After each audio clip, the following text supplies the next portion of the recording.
feeling like the loneliest person despite giving it all, like the more you give, the lonelier you feel. It's your situation, isn't it? You pour your heart, your energy, your time, and even reject your own life all for them, only to watch them pull away.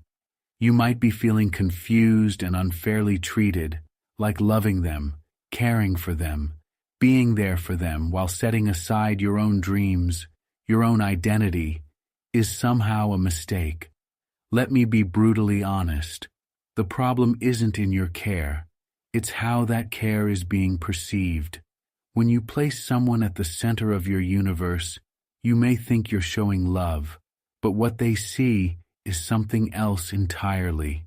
And that something is why you're always left holding the pieces. Here's a truth many refuse to face. The more you chase, the faster they run. People are drawn to power, confidence, and self-respect, not desperation disguised as affection. You think your kindness is a gift, but if you give it too freely, it becomes a burden. And burdens, my friend, are meant to be dropped. Let's put it this way. Imagine you're on a hot summer day, thirsty and desperate for water. Someone hands you a bottle. Cool, refreshing, exactly what you need. But then they keep shoving bottle after bottle into your hands, drowning you in something that once felt essential. You don't feel grateful anymore. You feel suffocated. That's what overcaring does. What was once refreshing becomes overwhelming, even repulsive. When you overinvest, people don't admire an empty cup. They admire the one who fills it. Here's the battle. Stop seeking their approval. Stop putting them on pedestals so high they can't even see you anymore. Instead, reclaim your power. Understand this. Your worth isn't up for negotiation. You were not born to grovel for someone else's validation. The moment you start begging for their attention, you've already lost. Take a lesson from the strongest warriors throughout history. They didn't fight battles with desperation. They fought with purpose, focus, and a refusal to back down. Your battlefield is your mind, and your weapon is self-respect. If someone can't see your value, that's their loss, not your failure. The ancient Stoics had a saying, "You have power over your mind, not outside events. Realize this, and you will find strength."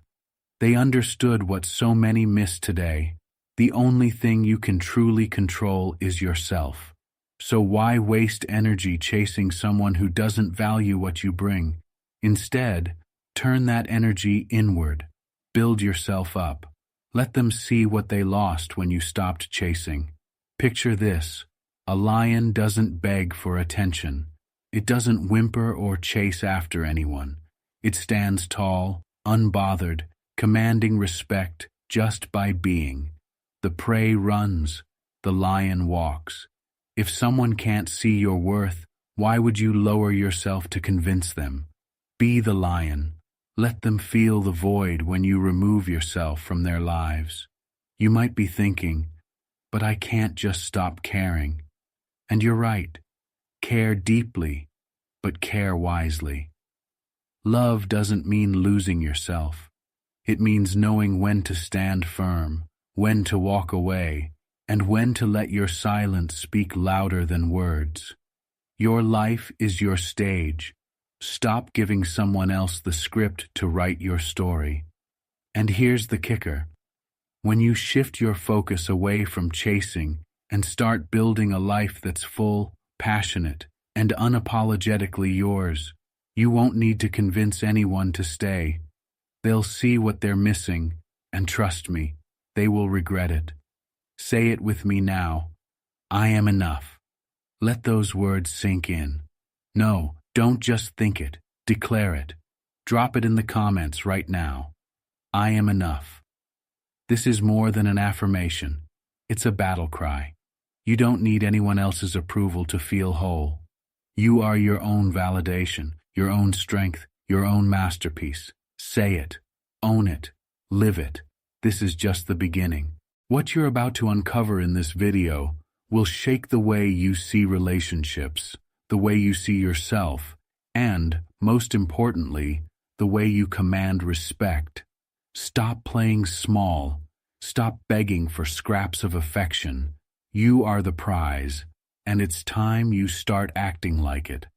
So, if you're ready to uncover the psychology behind why they push you away and learn how to reclaim your power, keep watching, because this isn't just advice, it's a call to arms, and the next move is yours.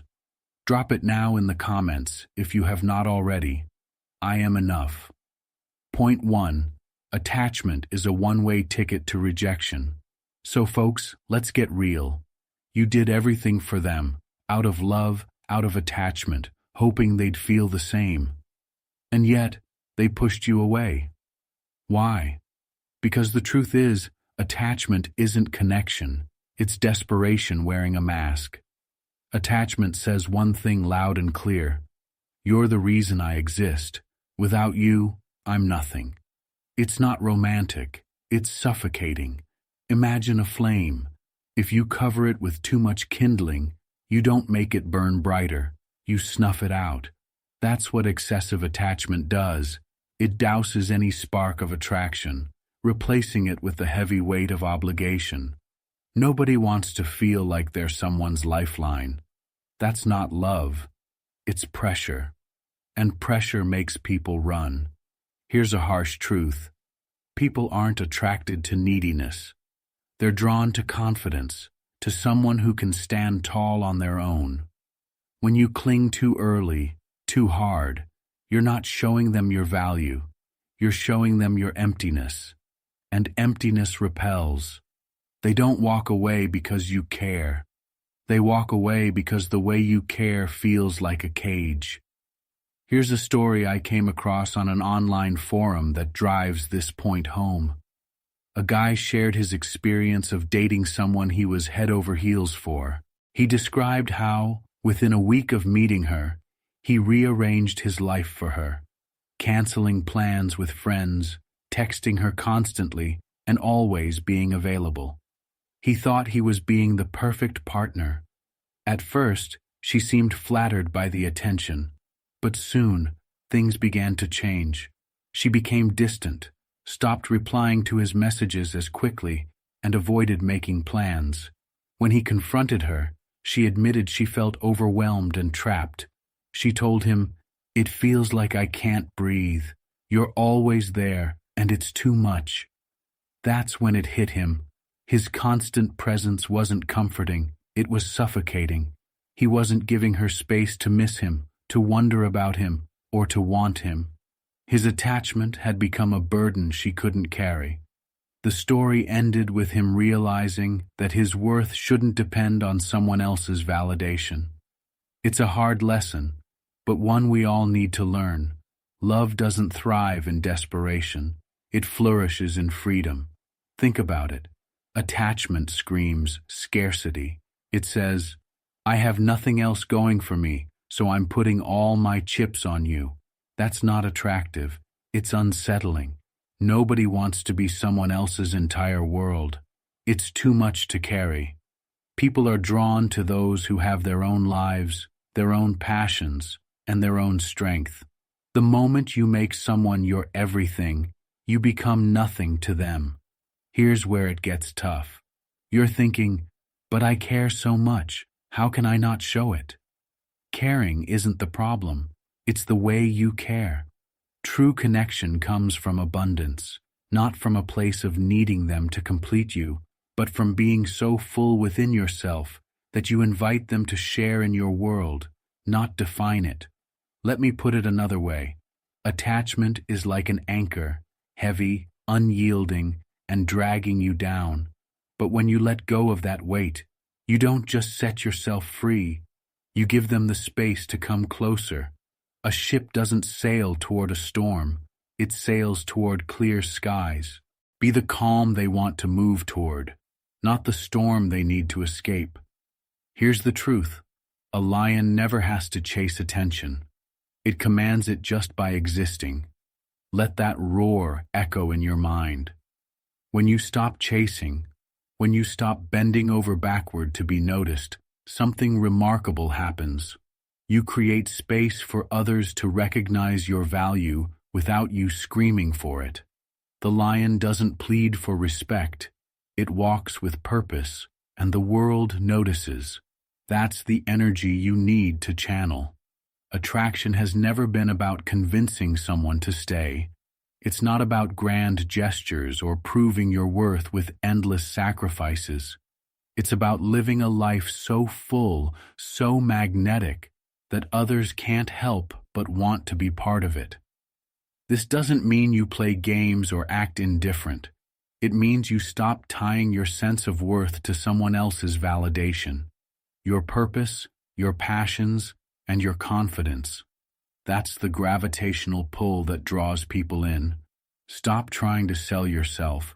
Start building yourself. The people who truly matter will see it. And those who don't, let them drift away. You don't need anyone to complete you. Be the lion. Walk with purpose, and let the world adjust to your presence. Number 2, the trap of emotional decisions. Let's face it, emotions are powerful, and when they take the wheel, they don't care if you crash. You've been there, haven't you? In the heat of the moment, you've made decisions fueled by fear, hope, or desperation, thinking, this will fix everything. But instead, it backfires. They pull further away, and now you're left wondering, why did I let myself do that? Here's the truth.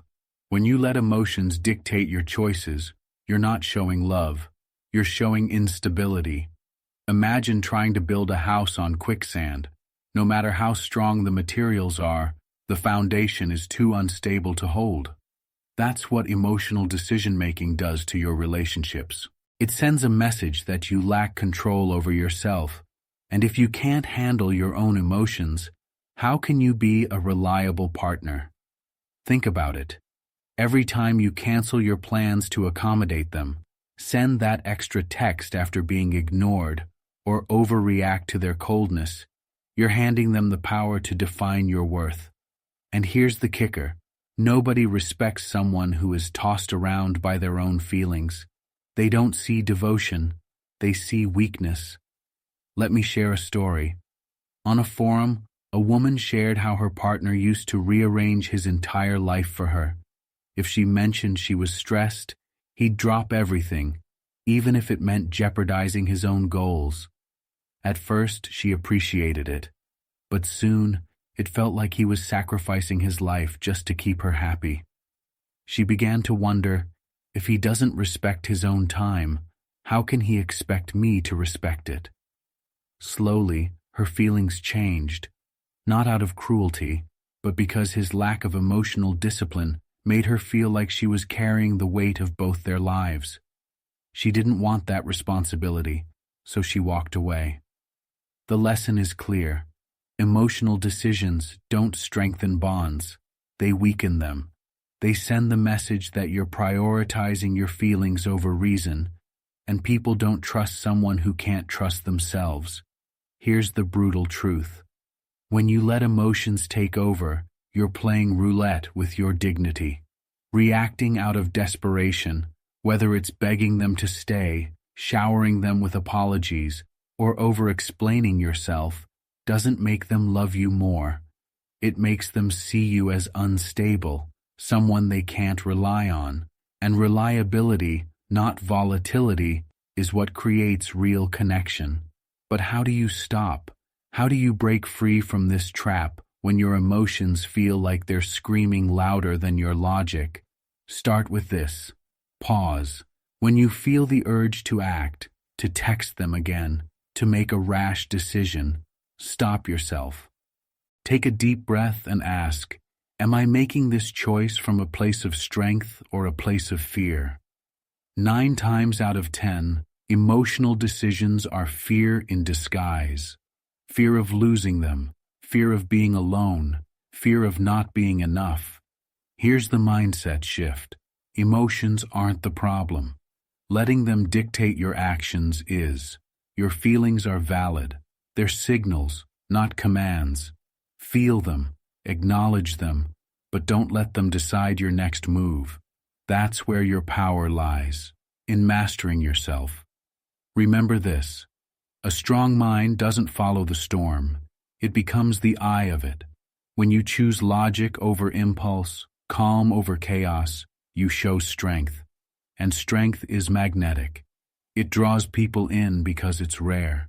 Emotional discipline isn't cold or unfeeling, it's control. It's knowing when to act and when to step back. So what if it feels hard? What if every fiber of your being wants to act on your emotions? Let it feel hard. Let it burn. That's where growth happens.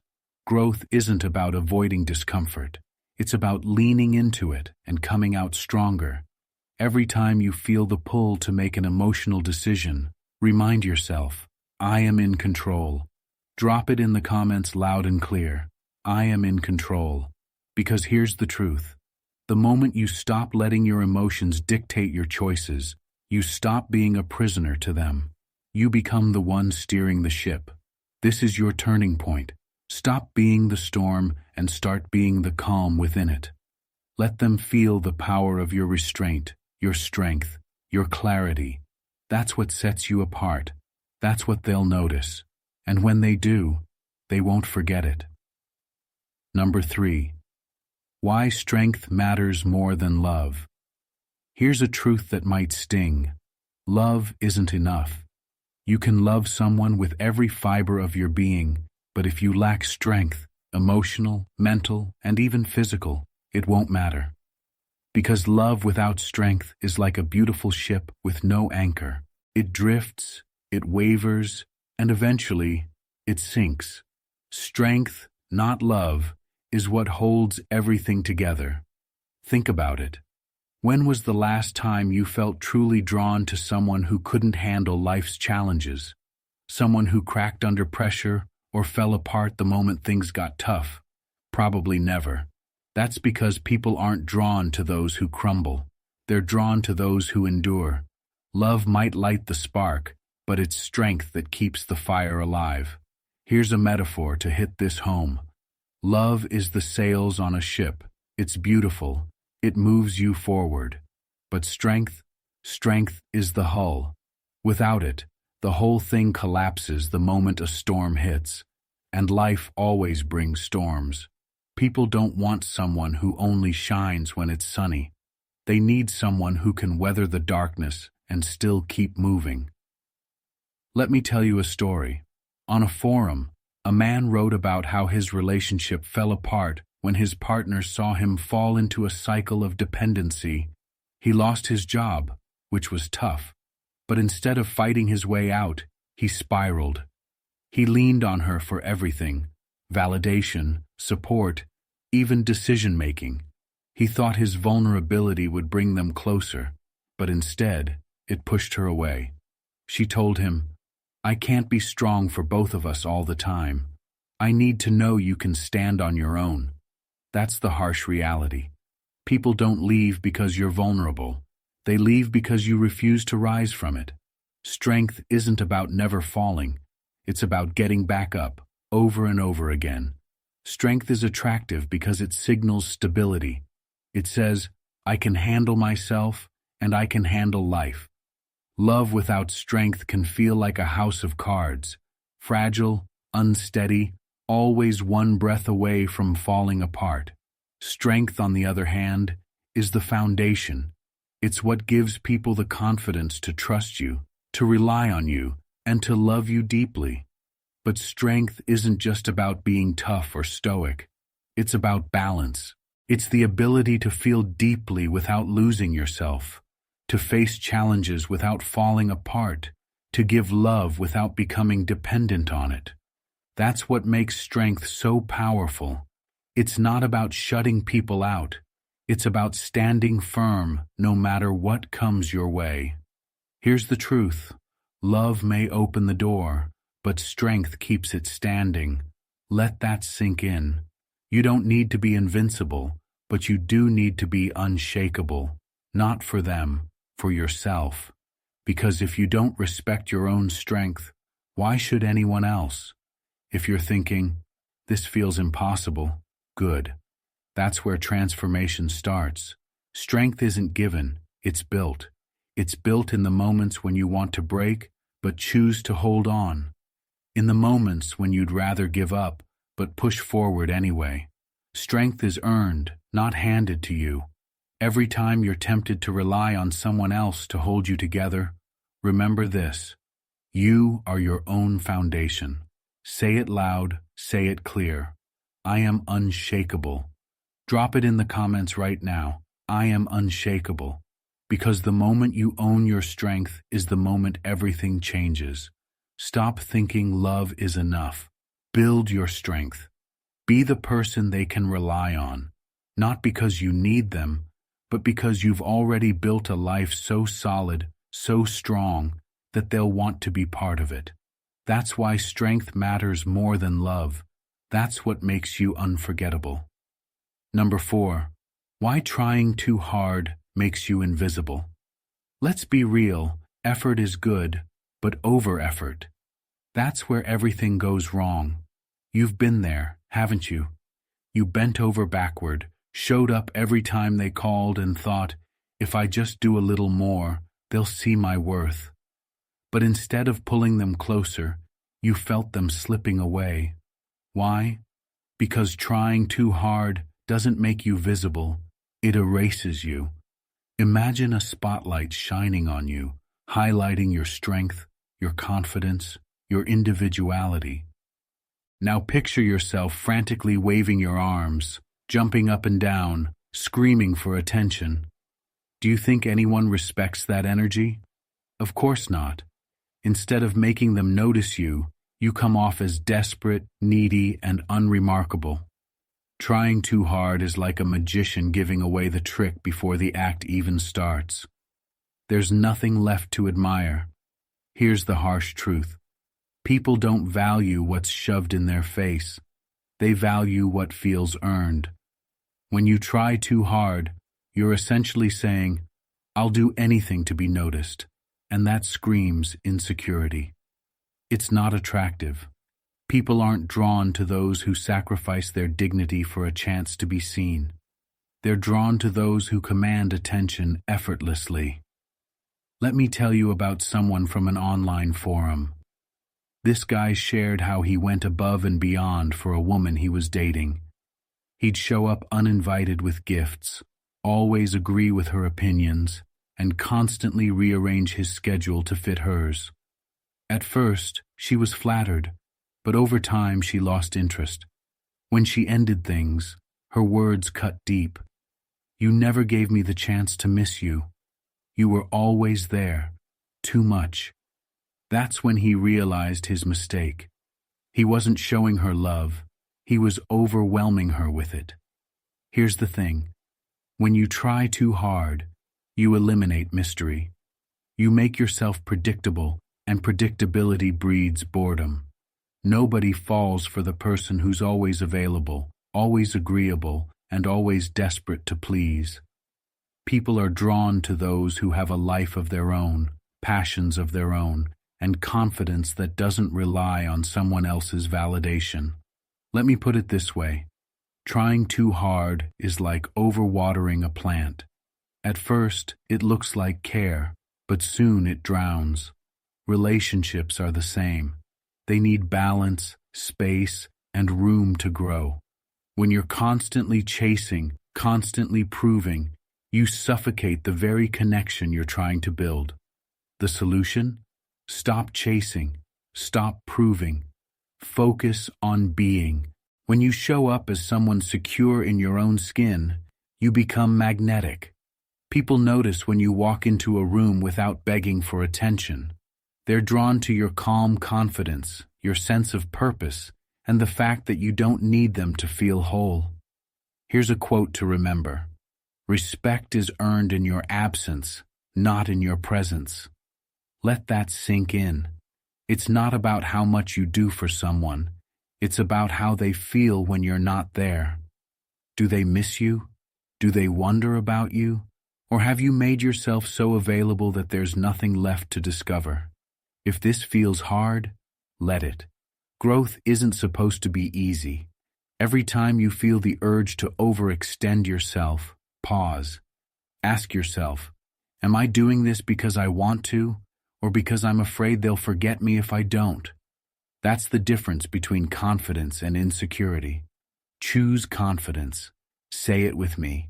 I let them come to me. Drop it in the comments right now. I let them come to me. Because the moment you stop chasing is the moment you become the person they can't ignore. Let them feel your absence. Let them wonder. That's the power of pulling back. That's how you stop being invisible and start being unforgettable. Number 5. Why they pull away in silence. It starts small, a missed text, shorter replies, less enthusiasm in their voice. You convince yourself it's nothing. Maybe they're busy, maybe they're tired. But deep down, you know something has shifted. They're pulling away quietly, without a word, and it's gut-wrenching, isn't it? That slow, silent retreat feels more painful than a confrontation because it leaves you guessing, doubting, and blaming yourself. But here's the truth. People rarely pull away out of nowhere. Silence is a reaction, not an accident. When they stop reaching out, it's often because they're testing the waters, evaluating the connection, their feelings, and whether this is where they want to stay. It's not about them being cruel.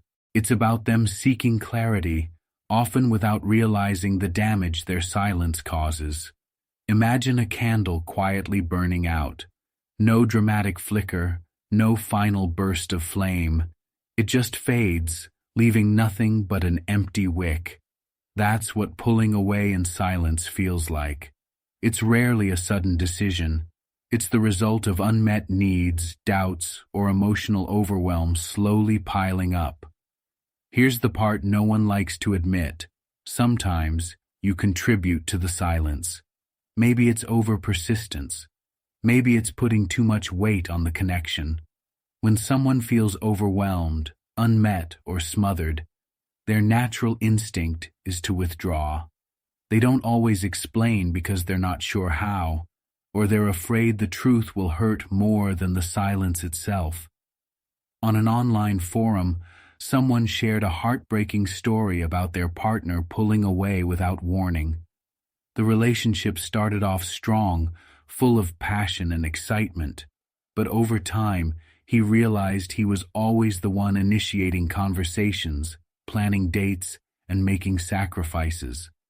When she started growing distant, he pushed harder, desperate to bridge the gap. But instead of pulling her closer, his effort only made her retreat further.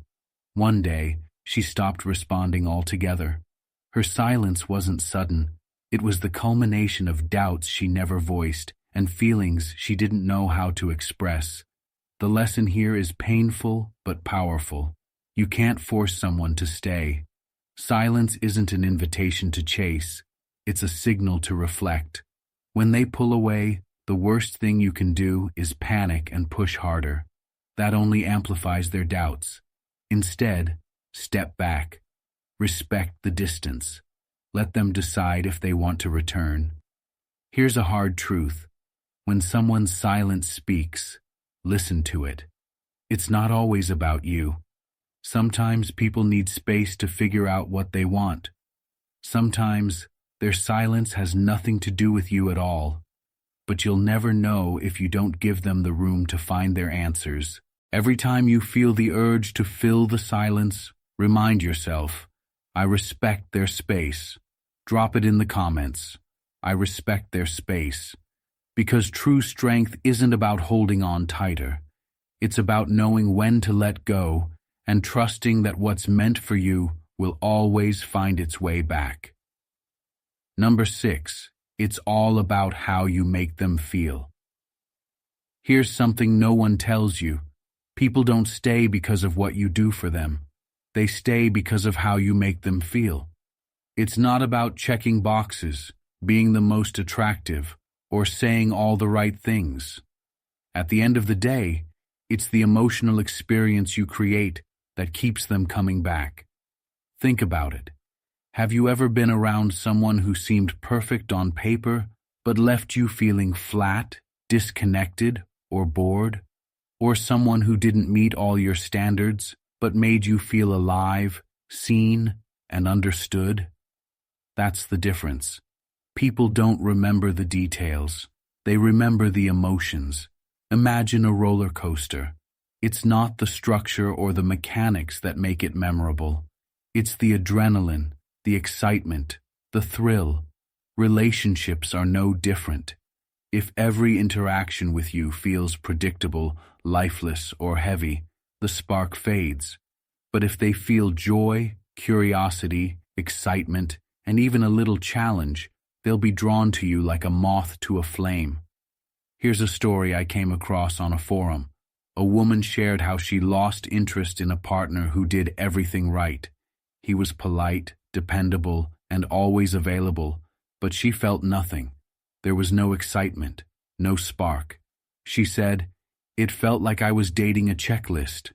In contrast, she talked about someone else who didn't tick all the boxes, but made her laugh, kept her guessing, and created moments she couldn't forget. He wasn't perfect, but he made her feel something, and that's what mattered. This isn't about playing games or being fake. It's about understanding that relationships thrive on emotional connection, not logic. People fall in love with the way you make them feel about themselves. If they feel appreciated, excited, and understood, they'll want to stay. If they feel smothered, bored, or unseen, they'll start to drift. Here's a harsh truth. Being predictable isn't safe. It's forgettable. You can't captivate someone by always being available or never challenging them. A little mystery, a little excitement goes a long way. It's not about creating drama. It's about creating depth. So how do you do it? Be present. Listen. Share moments that matter. Create an emotional journey, not a transactional one. Be the person who brings joy, ignites passion, and makes them feel alive. Not because you're trying to impress them, but because you're fully alive yourself. Here's a quote to carry with you. People won't remember what you said. They'll remember how you made them feel. Let that guide your actions.